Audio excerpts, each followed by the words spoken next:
Welcome to another CGTube tutorial, and thanks for watching. In this tutorial, we're going to continue on where we left off with our last tutorial, and we're going to turn the materials that we put onto our cube into actual textures. For the textures, we're going to be using the node editor just a little bit.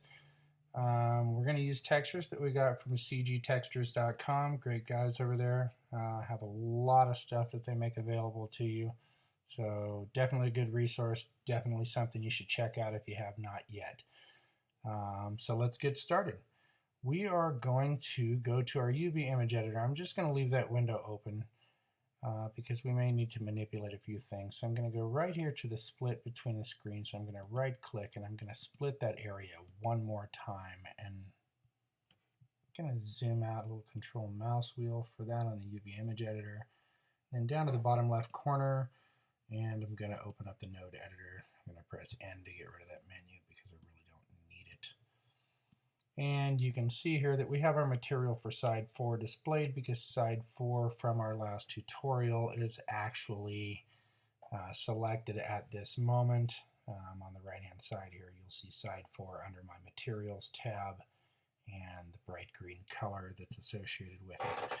So now what we're going to try to do is we're going to actually add some image textures to these just to get an idea of how we can actually do that easily and effectively.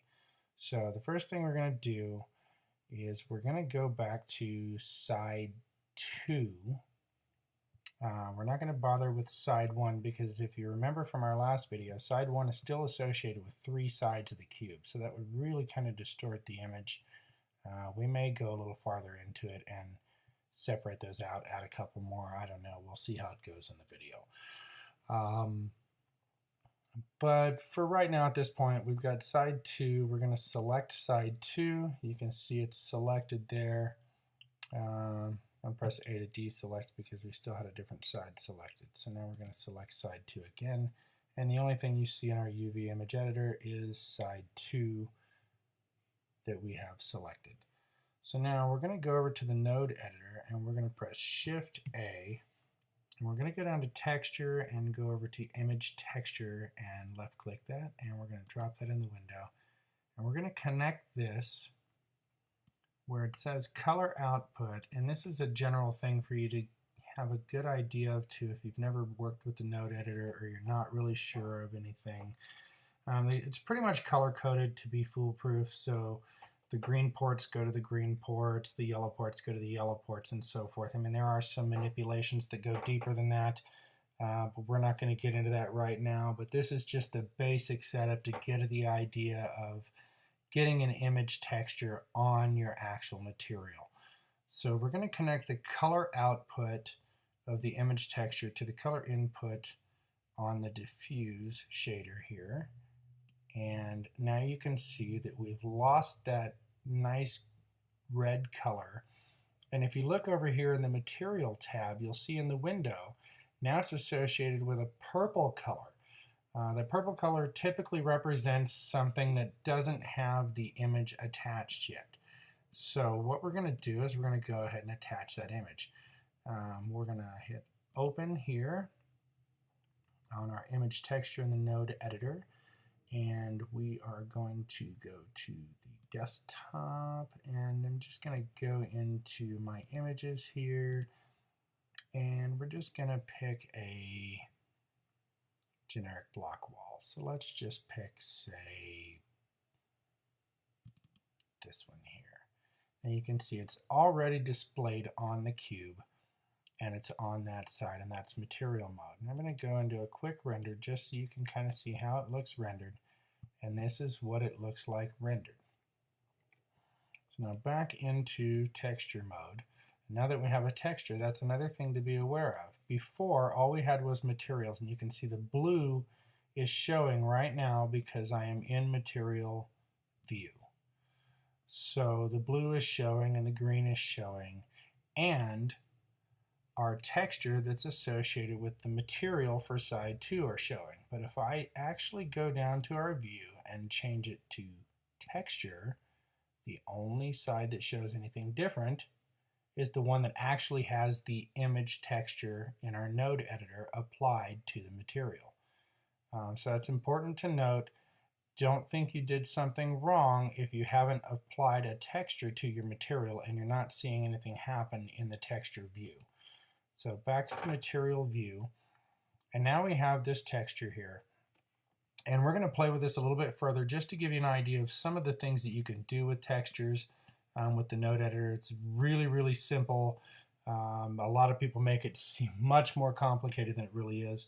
But we're just going to add a few things, and this is kind of a basic setup that really works good and gets good detail out of your object. And I'm going to actually put the object into render mode for a minute while I'm doing this so you can watch the changes take place.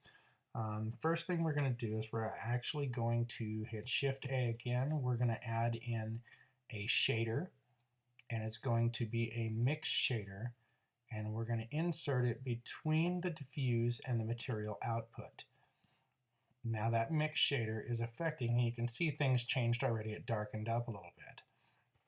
We're also going to press Shift A, and we're going to add in a glossy shader and drop it right here under the diffuse, and we're going to connect the glossy shader to the mix shader input. And now you can see yet again it's changed and it kind of fogged out a little bit. But that's okay, that's not a big deal. The next move that we're going to make is, typically you do this with a normal map, but I've found that you can actually work it pretty decent with an actual image texture if you just use the same image texture that you already have. So the next thing we're going to do is we're going to add in a vector, and it's going to be a bump vector. And we're going to take the color output from our image texture and we're going to put it into the height input on the bump map. We're also going to take the color from our image texture and we're going to add it to the color on the glossy shader. And that's going to clean up that fogginess a little bit. So that makes that go away, and we're back to a nice crisp image there. Then we're going to take the normal output from the bump and we're going to attach it to the normal input on the diffuse. Oh, you can see that change already. And on the glossy. And now you can see we've got the specularity changes and everything from the glossy input. If we come over here to the mix shader and change the factor, that is now controlling the gloss of our glossy shader, and we can reduce or increase that gloss by dragging the slider on the mix shader factor bar left or right. I kind of like it a little lower and a little less shiny because rocks really aren't that shiny. So that's just a quick idea. Went a little bit more in depth than I'd planned to there, but it just gives you an idea of some of the things you can do really, really quickly and really, really simply with the node editor. And again, that is adding a bump feature without actually even using a normal map, and it looks really, really good. If you twist it around, you can see it really has a nice look to it. And if you prefer a little more glossy, like I said, you can just grab the factor bar and you can drag it up a little bit and turn it, and you'll see that reflection of that specularity change a little bit as the object rotates. Okay, now we're going to go back into material mode, and we are going to deselect that side, and we are going to select side 3. And you can see over here in our node editor to the left, we have now switched to the same type of setup that we initially had with our side 2.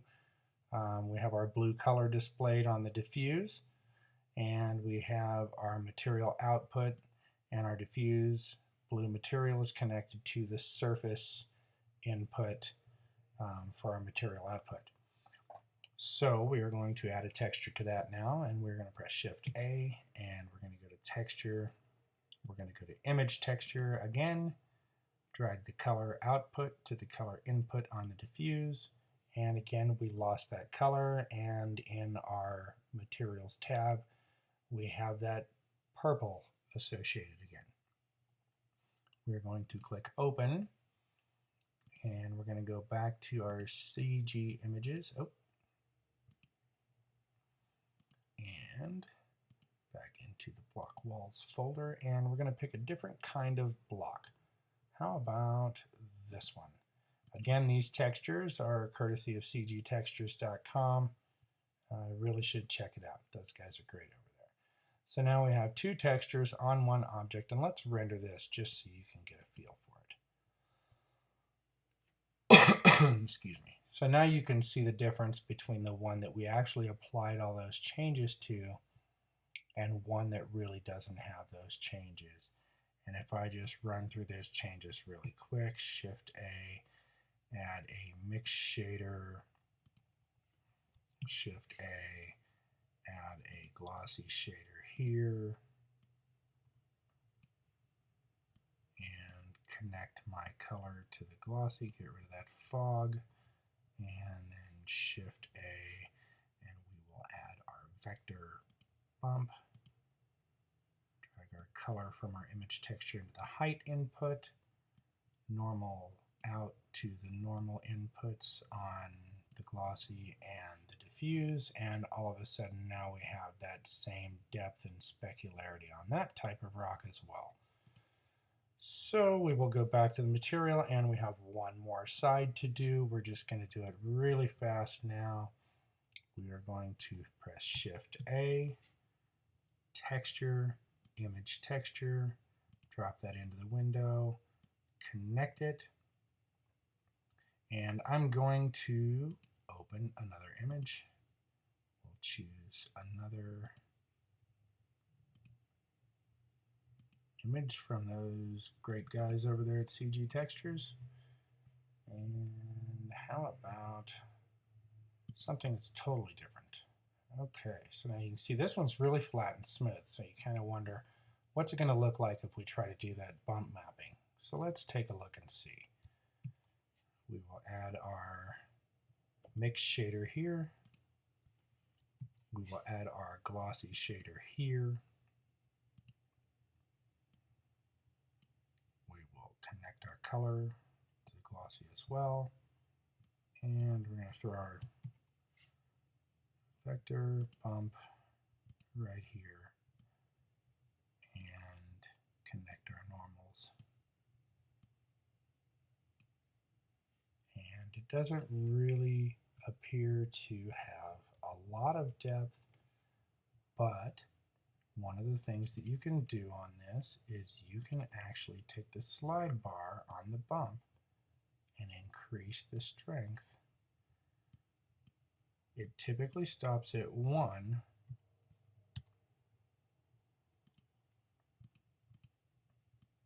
Well, I guess it always stops at 1. I thought it went higher than that. Some of the objects in Blender, you can actually input higher numbers if you do them manually. Apparently this isn't one of them. So this is 3 textures on one object. And I hope you actually got what you needed. If you stuck around and watched the entire video, thank you very much for watching. Have a great day, and hope to see you on the next one.